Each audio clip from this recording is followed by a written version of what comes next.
The story of Joshua and the walls of Jericho is one of the most exciting in the Bible. The walls were big, thick, and strong. No one thought they could fall. But God gave Joshua a very strange plan, and Joshua trusted him with all his heart.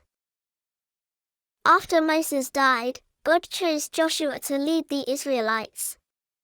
That was a big job. He had to take the people into the land that God had promised them. Imagine leading a huge group of people without your teacher. Would you feel ready? Joshua wasn't sure at first, but then God spoke to him. "Be strong and courageous," God said. "Do not be afraid.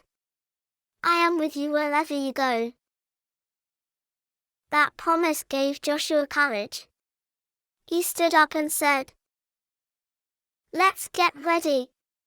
We're going into the land God has given us." But first, they had to cross the Jordan River. It was wide and deep, and there were no boats. Can you pretend you're standing at the edge of a river with no way across? God told the priests to carry the Ark of the Covenant and step into the water. As soon as their feet touched the river, something amazing happened. The water stopped flowing.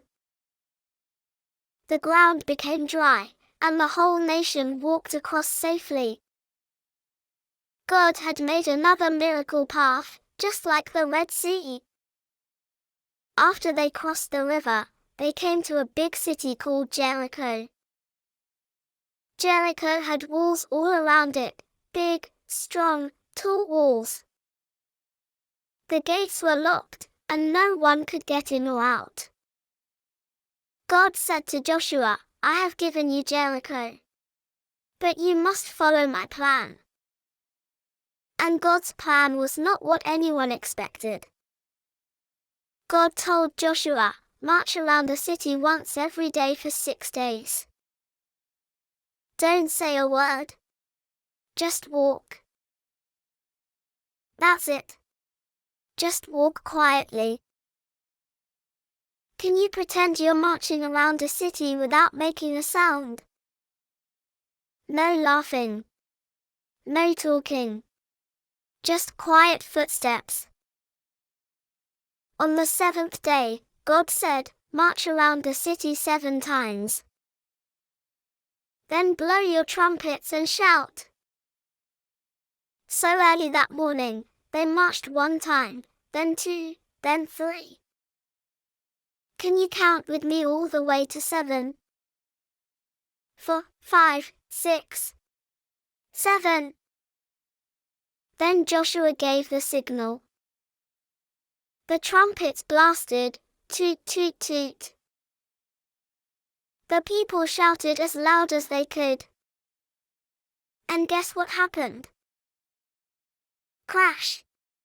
Boom! The strong walls of Jericho came tumbling down, just like that. The people ran into the city and took it, just as God had promised. God gave them the victory because they trusted his plan. Even when it didn't make sense, Joshua obeyed, and God did something amazing. So, what can we learn from Joshua? We learn that God's plans are always best, even when they seem strange. We learn that when we trust and obey God, he will help us do big things. And we learn that we don't have to fight battles our own way, we can follow God's way. Thank you for joining me for the story of Joshua and the walls of Jericho. Make sure you subscribe with your grown-ups so you don't miss more exciting Bible stories. See you again soon.